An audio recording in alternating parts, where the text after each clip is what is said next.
wabarakatuh. Kepada yang terhormat Bapak Ibu dosen penguji UKIN, perkenalkan, nama saya Nurmala Sari Siregar, salah satu guru di MTS Padang Sedimpuan Batuna 2, Kota Padang Sedimpuan, Sumatera Utara, sekaligus mahasiswa PPG Transformasi Plus Batch 3 2025 di LPTK Universitas Islam Negeri Imam Bonjol Padang dengan NIM 2524010920. Pada hari ini, Rabu 8 Oktober 2025, saya akan melaksanakan praktik pembelajaran dalam rangka penilaian uji kinerja dengan materi salat fardu 5 waktu, subtopik syarat syah, syarat wajib, dan hal-hal yang membatalkan salat. Wassalamualaikum warahmatullahi wabarakatuh. Assalamualaikum warahmatullahi wabarakatuh.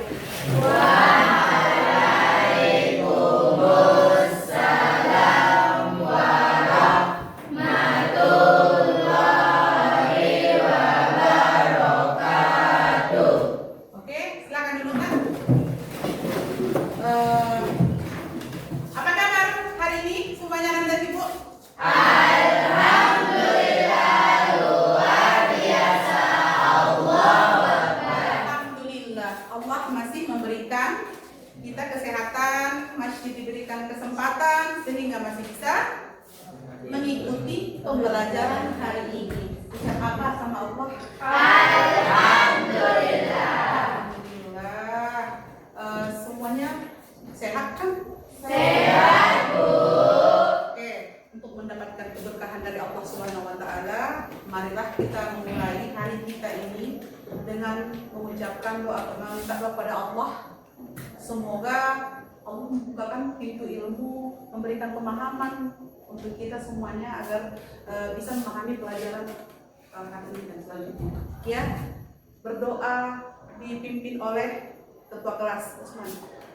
Sebelum kita memulai pembelajaran pada pagi hari ini, ada baiknya kita berdoa terlebih dahulu. Berdoa dimulai. Bismillahirrahmanirrahim. Allahumma ja'al awwala yaumina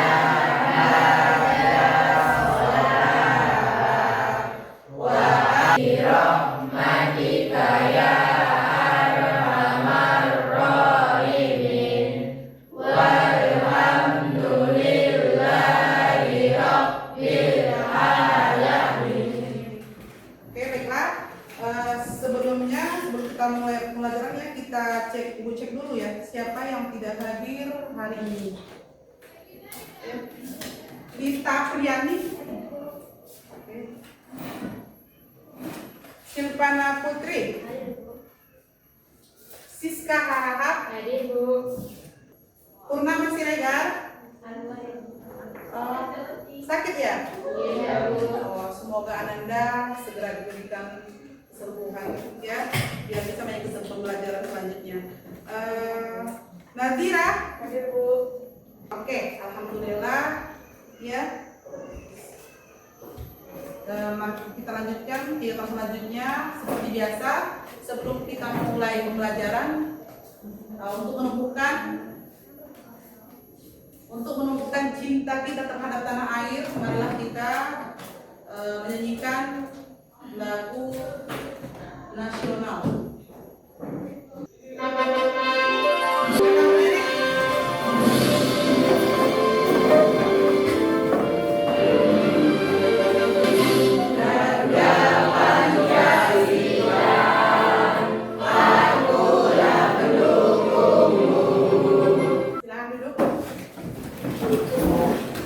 Oke, anak-anak ibu sekalian, silahkan dikeluarkan semuanya alat tulisnya, bukunya, paketnya, silahkan dikeluarkan dulu. Ya, sebelum kita memulai pembelajaran, biar lebih semangat ya di pagi hari ini. Coba biar lebih fokus, semangat. Coba dulu, kalau dulu selamat pagi.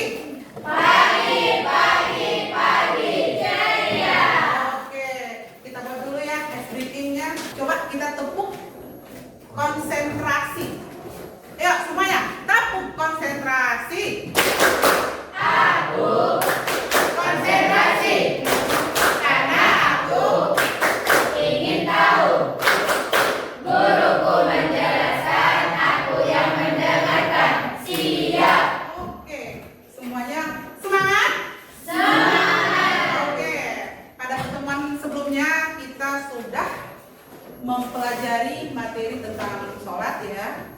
Itu tentang pengertian sholat, yang fardu, apa saja gitu ya.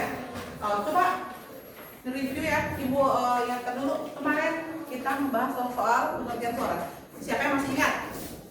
Oke, Siska. Secara bahasa, sholat berarti doa, dan secara istilah, sholat berarti perkataan dan pekerjaan yang dimulai dari takbiratul ihram dan diakhiri dengan salam dengan syarat-syarat tertentu. Oke, bagus. Kasih dulu aplaus sama perbuatan yang ada perbuatan dan pekerjaan yang diawali dengan takbiratul ihram dan diakhiri dengan salam. Iya, sholat itu tiang agama. Sholat itu merupakan rukun keberapa? Rukun kedua. Bayangkan ya, kalau tiang agama, kalau sholat itu tidak dikerjakan, bayangkan kalau satu bangunan tidak memiliki tiang. Mau nggak? Iya. Gimana Bu? Biar sholatnya kita itu bagus, biar sholatnya kita itu sah. Ya, jadi kita harus tahu ketentuannya seperti apa. Ya, bayangkan kalau tidak tahu ketentuannya, nggak tahu dia syaratnya gitu. Dia sholat, ada seseorang yang sholat gitu. Terus setelah dia sholat dia lupa wudhu. Dia padahal dia masih berhadas. Kemudian pas di waktu salam dia ingat kalau dia ternyata perlu berwudhu. Sah nggak sholatnya? Tidak, Bu. Siapa yang tahu kenapa? Nggak sah. Cuci tangan. Oke, Aziz. Karena berwudu salah satu syarat. Diri aja nak, diri. Karena berwudu adalah salah satu syarat sah sholat. Iya, karena berwudhu itu merupakan salah satu syarat sah sholat. Kasih amas. Iya. Untuk menghadap Allah ya harus suci, harus bersih. Bayangkan itu komunikasi kita sama Allah. Harus suci ya.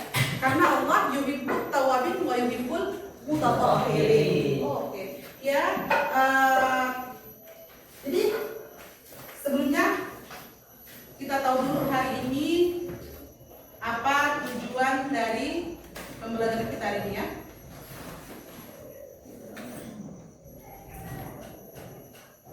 Nah, topik yang akan kita bahas hari ini yaitu tentang sholat fardu 5 waktu. Topiknya syarat sah, syarat sewajib dan hal-hal yang membatalkan sholat. Ya, apa tujuan pembelajaran kita hari ini? Udah, silahkan diperhatikan ke depan. Tujuan pembelajaran kita hari ini yang pertama, peserta didik dapat membedakan syarat sah dan syarat wajib sholat fardu 5 waktu. Jadi kita tuh harus tahu apa sih syarat wajib itu, apa syarat sah itu. Ya, yang selanjutnya peserta didik dapat menguraikan perkara-perkara yang membatalkan sholat. Ya, harus tahu juga hal yang membatalkan biar sholatnya nanti bagus, berkualitas. Selanjutnya peserta didik terbiasa menunjukkan sikap, disiplin, tanggung jawab dan religius dalam melaksanakan sholat. Oke?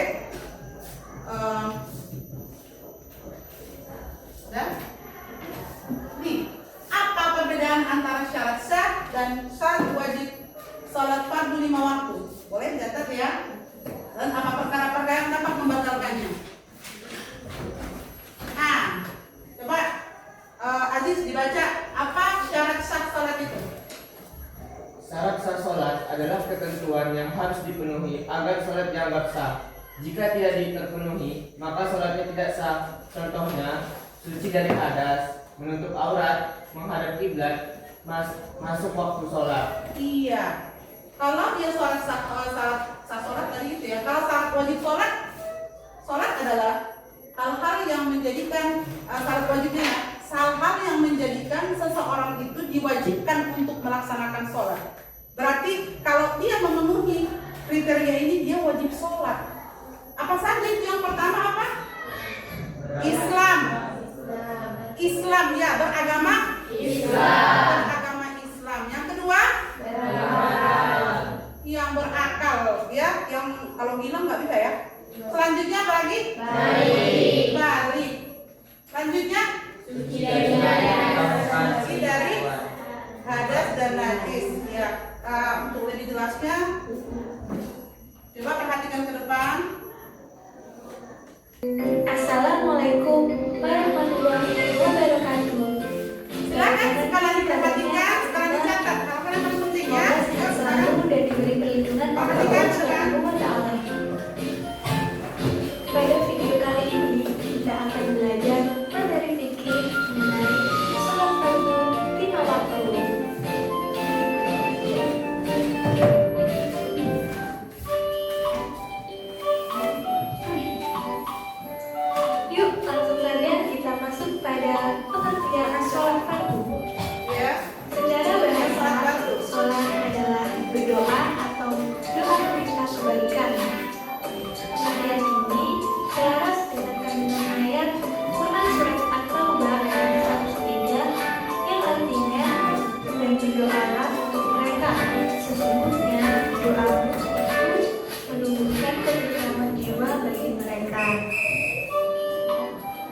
Berdasarkan menurut istilah, sholat merupakan semua perkataan dan perbuatan tertentu yang dimulai dari takbir dan diakhiri dengan salam.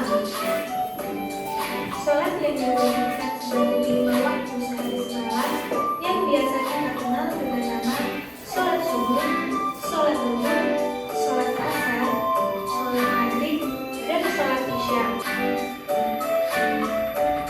Sholat fardu merupakan rukun Islam yang kedua setelah membaca 2 kalimat syahadat.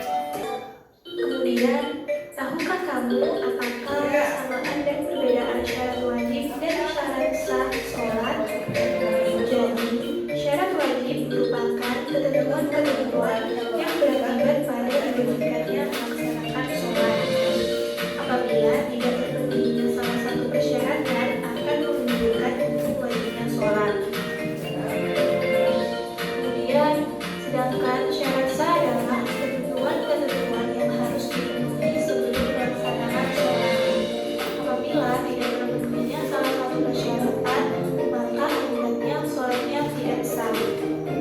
Yuk kita pahami apa saja sih syarat wajib sholat.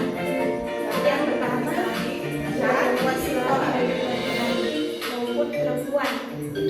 Yang kedua, telah memasuki akhir balik, namun bagi anak-anak yang melaksanakan tetap sah sholatnya selama sudah mumayyiz atau mampu membedakan. Adapun syarat sah sholat, yang pertama, beragama Islam baik laki-laki maupun perempuan. Yang kedua, al-mumayyiz, yaitu dapat membedakan antara sesuatu yang bersih dan kotor, baik dan buruk, menguntungkan dan merugikan, dan seterusnya. Yang ketiga, tidak hilang akalnya. Sholat fardu seseorang akan menjadi batal atau tidak sah dirinya jika terjadi perkara-perkara yang membatalkannya. Di antaranya, yang pertama, datangnya hadas kecil maupun besar di tengah-tengah sholat. Yang kedua, menempelnya najis yang tidak dapat dimaafkan pada badan, pakaian, dan tempat sholat, kecuali langsung disingkirkan. Yang ketiga, mengeluarkan ucapan lebih dari 2 huruf dengan sengaja untuk berbicara. Oke. Sudah? Dari materi tersebut ada yang yang masih belum dipahami? Iya. Alhamdulillah Bapak. Udah tahu syaratnya?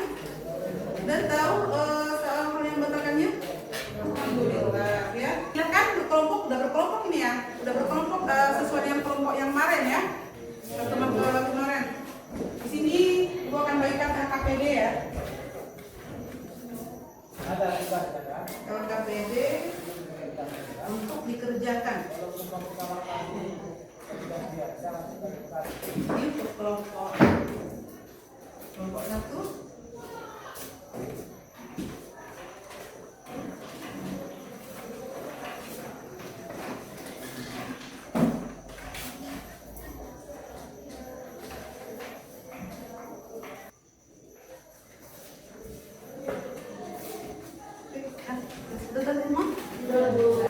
Yang pertama, ya, baca petunjuk soal. Kerjakan soal bersama teman kelompokmu. Nah, gunakan contohnya dalam kehidupan sehari-hari agar lebih mudah dipahami ya. Selanjutnya, tuliskan jawabannya yang sudah disediakan tadi. Terus nanti setelah selesai nanti akan dipresentasikan ke depan hasil dari diskusinya. Oke, silakan dikerjakan. Kalau ada yang tidak dipahami, boleh ditanyakan. Perhatikan soal yang ada di LKPD dan bahas bersama teman-teman. Diskusikannya besar.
untuk menyapa dalam kehidupan sehari-hari cara pendidikan berarti kalau harus dibuat nanti itu syaratnya dibuat aja untuk kalau dua kalau pendidikan itu kan berarti kalau bisa atau yang sudah semuanya sudah masih semangat silakan untuk persentase hasil diskusi ke depan ya. Kita mulai dari kelompok 1 dulu. Silakan yang kelompok 1.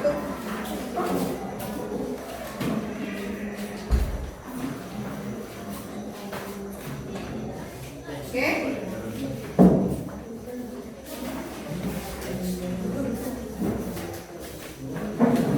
Ya. Baca aja. Baca. Assalamualaikum warahmatullahi wabarakatuh. Waalaikumsalam warahmatullahi wabarakatuh. Kami dari kelompok 1 ingin mempresentasikan hasil diskusi yang telah kami buat tersebut. Dari hasil diskusi yang kami dapatkan kasusnya ialah Fatimah melaksanakan sholat tetapi tidak menutup aurat dengan sempurna. Sahkah sholatnya? jawabannya. Menutup aurat adalah syarat sah sholat. Bagi laki-laki, auratnya antara pusat dan lutut. Bagi perempuan, seluruh tubuh kecuali muka dan telapak tangan. Dan di dalam dalil tersebut ada di Quran surah Al-A'raf ayat 31 yang berisikan, "Wahai anak Adam, pakailah pakaianmu yang indah setiap memasuki masjid." Jika tidak menutup aurat dengan sempurna, sholatnya bisa jadi tidak sah karena tidak memenuhi syarat sah sholat. Sholat harus diulang setelah menutup aurat dengan benar. Jadi kesimpulannya adalah sholat Fatimah tidak sah bila auratnya terbuka. Ia wajib mengulang sholat dengan menutup aurat sesuai ketentuan syar'i. Kepada teman-teman ada yang ingin bertanya? Oke, silakan tanggapannya. Jadi tadi masalahnya ini sholat terbuka aurat ya. Ya, silakan tanggapi. Berdiri aja, Usman. Saya setuju sholat harus diulangi kalau aurat tidak tertutup. Tapi bagaimana kalau auratnya terbuka sedikit tanpa sengaja? Misalnya kerudung terungkap karena angin pada saat sholat. Jadi ulangi sedikit ya pertanyaannya. Boleh aja katanya. Bisa. Kalau sedikit yang apa? Kalau andainya yang auratnya itu tersingkap sedikit saja gitu. Boleh gitu. Silakan bisa menanggapi. Oke, silakan dijawab. Jawaban dari tanggapan dari kelompok 2 yaitu jika aurat terbuka sedikit dan sebentar tanpa disengaja. Mayoritas ulama berpendapat sholat tetap sah selama segera ditutup kembali dan tidak disengaja. Jika aurat terbuka banyak atau lama, sholat bisa batal karena dianggap tidak memenuhi syarat menutup aurat. Jadi kesimpulannya adalah aurat yang terbuka sedikit dan sebentar tanpa disengaja tidak membatalkan sholat asalkan segera ditutup kembali. Namun jika terbuka banyak atau dibiarkan lama, maka sholat tidak sah. Apa? Kesimpulannya gimana? Jadi kalau Terbuka lama. Tanpa Oke, kalau terbuka sedikit aja langsung ditutup itu tidak membatalkan kategori, masuk kategori tidak membatalkan ya. Oke, kasih aplaus. Ayo, lanjutnya kelompok 2. Silakan ke depan. Kasih tepuk tangan dulu biar kelompok 2 semangat. Oke. Yuk, sampaikan itu yang sudah didiskusikan. Assalamualaikum warahmatullahi wabarakatuh. Waalaikumsalam warahmatullahi wabarakatuh. Kami dari kelompok 2 ingin mempresentasikan hasil diskusi kami dari masalah yang kami dapatkan. Masalah kami adalah Ahmad berbicara dengan temannya lalu tertawa terbahak-bahak saat dengan melaksanakan sholat. Apakah sholatnya batal? jawabannya adalah ya, sholat Ahmad batal. Dalam ini tertawa terbahak-bahak ketika sedang sholat termaksud salah satu hal yang membatalkan sholat baik sedikit maupun banyak. Hal ini karena satu, harus dilakukan dengan khusyuk dan penuh ketenangan. 2, tertawa keras merusak keseriusan ibadah dan dianggap keluar dari adab sholat. 3, tertawa keras merusak keseluruhan ibadah dan dianggap keluar dari adab sholat. Para ulama sepakat bahwa jika tertawa hingga terdengar suara, bukan sekedar senyum atau senyum kecil, maka sholatnya bakalan batal. Catatan, tersenyum tanpa suara tidak membatalkan sholat meskipun mengurangi kekhusyukan. Tertawa kecil yang hanya sebatas senyuman dengan secara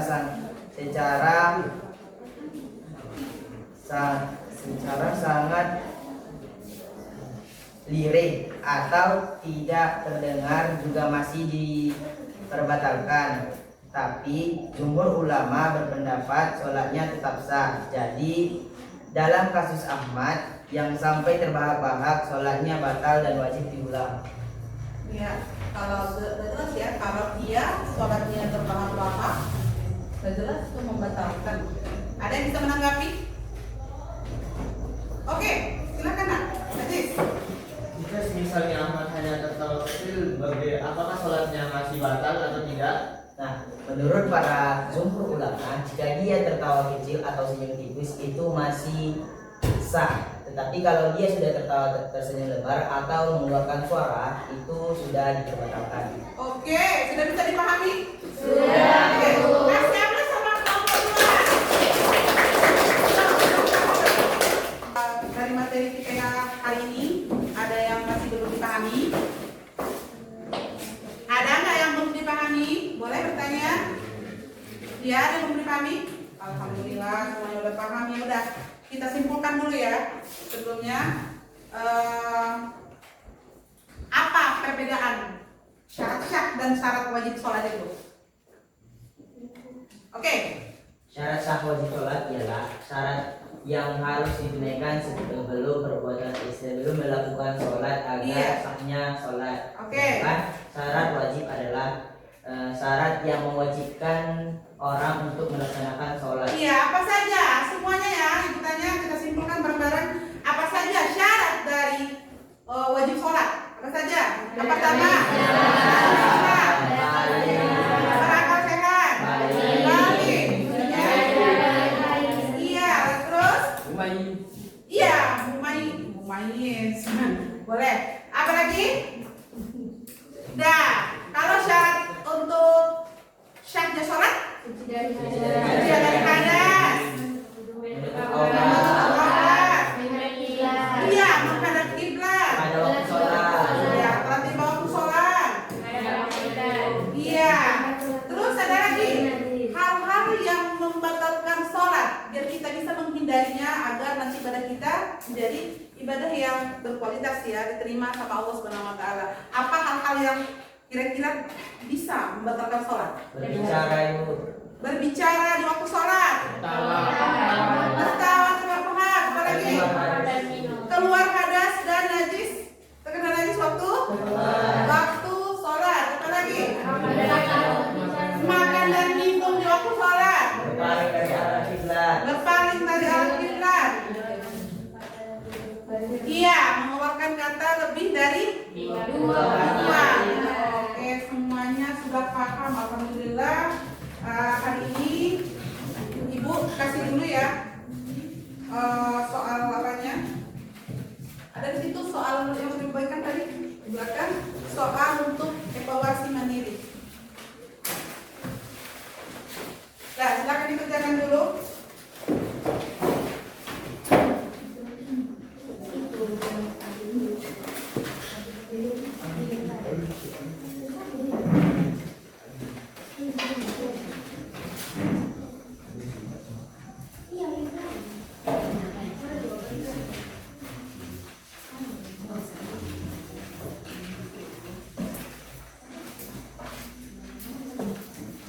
Dan silakan dikerjakan dulu tugas mandirinya, evaluasinya silakan dikerjakan dulu ya.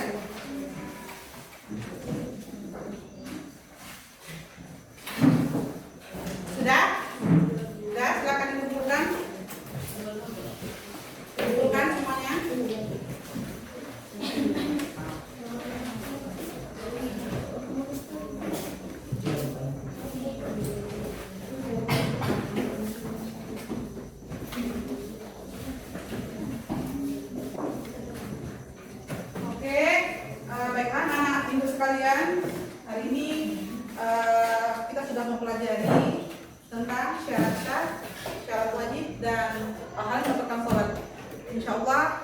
pertemuan selanjutnya kita akan membahas bagaimana itu rukun-rukun serta praktek seperti apa sholat yang benar itu.